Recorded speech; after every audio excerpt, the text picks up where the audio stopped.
الحمد لله وكفى وسلام على عباده الذين اصطفى أما بعد فأعوذ بالله من الشيطان الرجيم بسم الله الرحمن الرحيم ما كان محمد أبا أحد من رجالكم ولكن رسول الله وخاتم النبيين وقال النبي صلى الله عليه وسلم أنا خاتم النبيين لا نبي بعدي نبوت ختم ہے تجھ پر رسالت ختم ہے تجھ پر نبوت ختم ہے تجھ پر رسالت ختم ہے تجھ پر تیرا دین ارفع و اعلی شریعت ختم ہے تجھ پر معزز و مکرم اساتذہ اعزام اور حضرات حکمین اور میری تعلیمی زندگی کے ہم سفر ساتھیوں، آج میں آپ حضرات کے روبرو اس بابرکت مجلس میں جس موضوع کا انتخاب کر کے حاضر ہوا وہ ہے ختم نبوت۔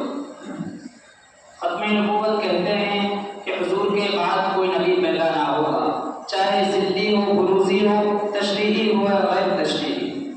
جب رب کائنات نے قصر نبوت کی تعمیر کی تو اس کا اختتام حضور کی ذات باری پر فرمایا، جس کی تائید خود آقا یوں فرماتے ہیں فَجِئْتُ أَنَا فَأَتْمَمْتُ تِلْكَ الَّذِينَ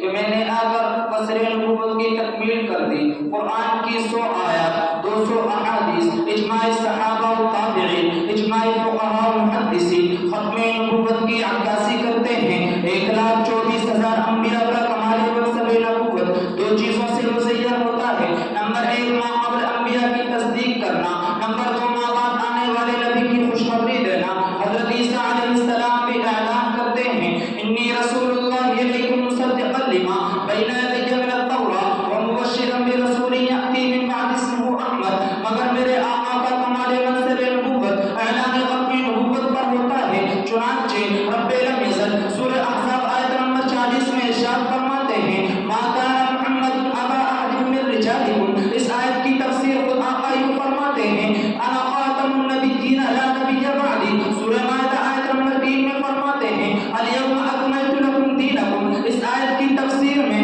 رئیس المفسرین حضرت عبداللہ بن عباس فرماتے ہیں لم ينزل بعد هذه الآیت حلال و حرام، کہ اس آیت کے بعد دیگر احکام کی ضرورت نہ رہی، نہ کسی نئے دین کی ضرورت رہی، کیونکہ آپ بھی تو خاتم النبیین ہیں۔ اور عقیدہ ختم نبوت اتنا مضبوط عقیدہ ہے کہ جس کے بارے میں امام اعظم فرماتے ہیں من طلب منه علامة فقد کفر، اور انہی دلائل کی بنیاد پر ملا علی قاری شرافت اکبر میں لکھتے ہیں دعوی النبوت بعد نبینا کفر بالاجماع، کہ اس عقیدے کا منکر بھی کافر ہے اور اس عقیدے میں شک کرنے والا بھی کافر ہے۔ سامعین کرام، میرا اور میرے اکابر کا یہ عقیدہ ہے کہ مرزا غلام محمد قادیانی نبی ہو ہی نہیں سکتا۔ کیوں؟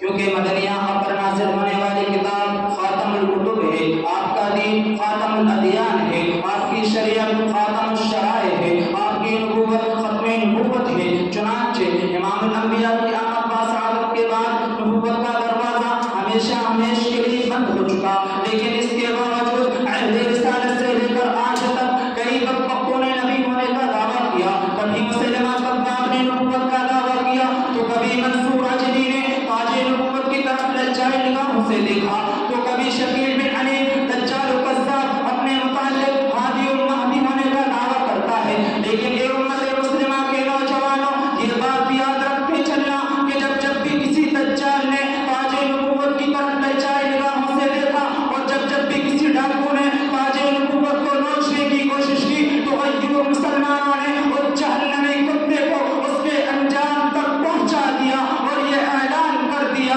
جو ختم نبوت کا طرفدار نہیں ہے، جو ختم نبوت کا طرفدار نہیں ہے، لا ریب ہے جنت کا وہ حقدار نہیں ہے۔ خاموش رہے سن کے جو اسلام کی توہین، بے شرم ہے بزدل ہے وہ خوددار نہیں ہے۔ سامعین کرام، یہ بدبخت قادیان محرفین قرآن ہیں، ان لوگوں نے یہود و نصارہ کے ریکارڈ توڑ کر رکھ دیے۔ مرزائی اپنی کتاب حقیقت الوحی صفحہ نمبر 57 پر لکھتا ہے کہ خاتم بمعنی مہر، یعنی آپ صلی